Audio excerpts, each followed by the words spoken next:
Now, we've seen a lot of shills coming out for Ant-Man and the Wasp Quantumania. Nothing more shilly than this.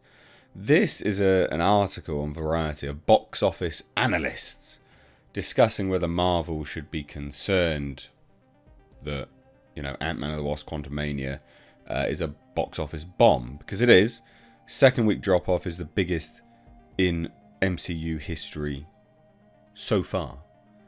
And I'll say so far because I would imagine that actually this is the trajectory that's going to occur moving forwards, because they have disenfranchised their main audience, which is young men.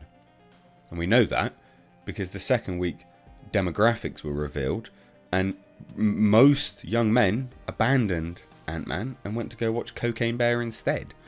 So when you're looking at that, the demographic has just completely abandoned that, the franchise and of Marvel. And the thing is that young men in that range, that age range, are the predominant moviegoers anyway.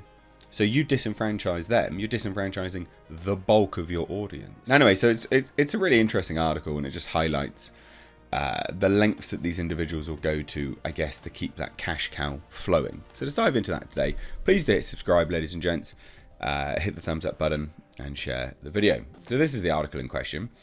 And it's quite literally, after Ant-Man 3's second week box office collapse, should Marvel get concerned? But the response that they were getting from these box office analysts were just, not for me. I don't agree with them. And I'm sure, actually, when I explain it, you guys won't agree either with a lot of this stuff. Just because a lot of it's nonsensical. The logic doesn't compute. So, Ant-Man and the Wasp took a sizable hit in its sophomore outing at the box office. Ticket sales for the third Marvel movie starring Paul Rudd's subatomic hero were down 69%, 70% from its $105 million debut, resulting in the biggest second week drop in the franchise's history. Now, that's the franchise of Marvel, not Ant-Man. That fall has inspired plenty of debate among analysts and experts. Is the film's performance a blip or an inflection point in Hollywood's biggest property?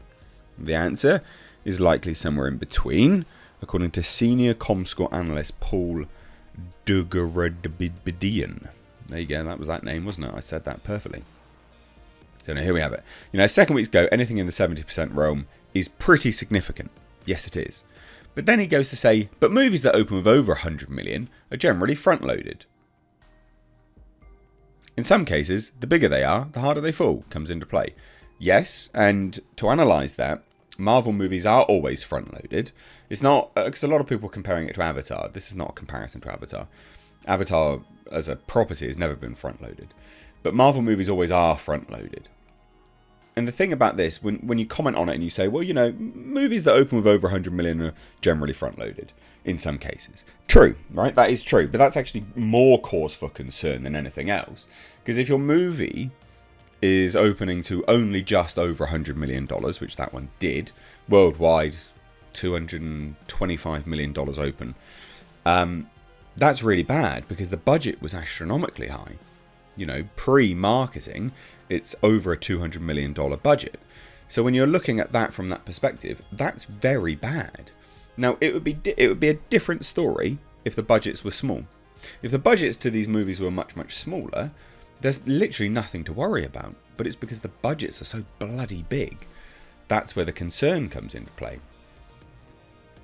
And then we have statements like this. In other words, its second week turnout of 32 million is not exactly encouraging this early into its theatrical run. But let's see where ticket sales end up by the time Quantumania leaves the big screen. It'll be dead. There's so many movies coming out. This weekend you've got Creed 3. Next weekend you've got 65. 2 weekends after that, you've then got John Wick 4. It's done. Quantumania is done. But the other important element when we're looking at this, movies that open with over $100 million are generally front-loaded. This movie should have opened to much more than that. And why should it have opened to much more than that? Because it's a start of a brand new phase, right? And if the question is Marvel in trouble, you need to look at the engagement from fans. And each phase should be an event. The start should be an event. The end should be an event. Everything in between is building up to that crescendo. But the start should definitely be an event, as should the end, because it's laying the framework for the crescendo. And none of these really take that into account. And I find that very, very obscure. Very, very dumb. So we have this. Ant-Man 3 is certainly had a big start, scoring the first $100 million debut of the year and landing by far the biggest opening weekend in the pint-sized Marvel trilogy. And that's despite getting saddled with some of the worst reviews and audience scores in the entire MCU. This is from Variety. Again, really, really dumb. Literally has no bearing on it. The fact that it's the biggest in the Ant-Man trilogy is not anything to be proud of, because it's not just that. It's the start of Phase 5 and has a big budget. Jeff bloody Bock. I've covered him before, and some of his statements are so dumb. I don't think it's a big deal. It had the biggest opening of the series by far, which makes up for any drops. No, it doesn't, mate. What an absolutely ridiculous statement to make. Why is that a ridiculous statement? Because of its budget. Oh, it makes up for any drops because it's had the biggest of the franchise. Are you mental? Just basic mathematics here. Really? Goodness me. Anyway, they say this. This is Variety again. Plus, there's precedent. It's not unusual for major tentpoles to earn the bulk of their returns in the first weekend of release. Marvel movies have become increasingly front-loaded because audiences want to see them quickly to avoid spoilers. And the $200 million budgeted Quantumania, which is the 31st installment and kicks off the MCU's Phase 5 state, is no exception. So that's bad then, isn't it, Variety? What you should have done there is then followed up with, so that actually indicates that audience engagement is waning on the franchise, but you didn't. And this is why it's really disingenuous and poor. They talk about theatre owners who set prices for movie tickets have started to charge more for blockbuster movies during opening weekend.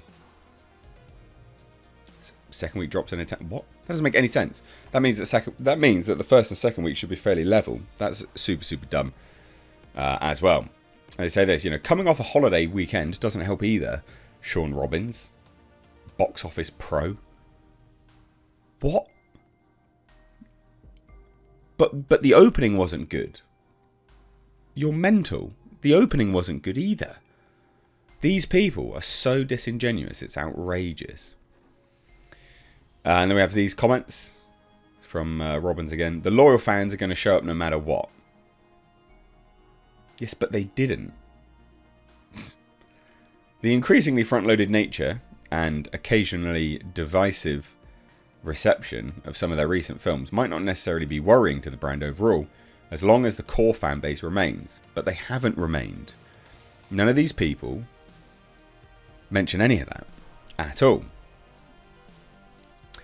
Again, this statement here from David A. Gross, who, but it does actually a consulting firm for franchise entertainment and research.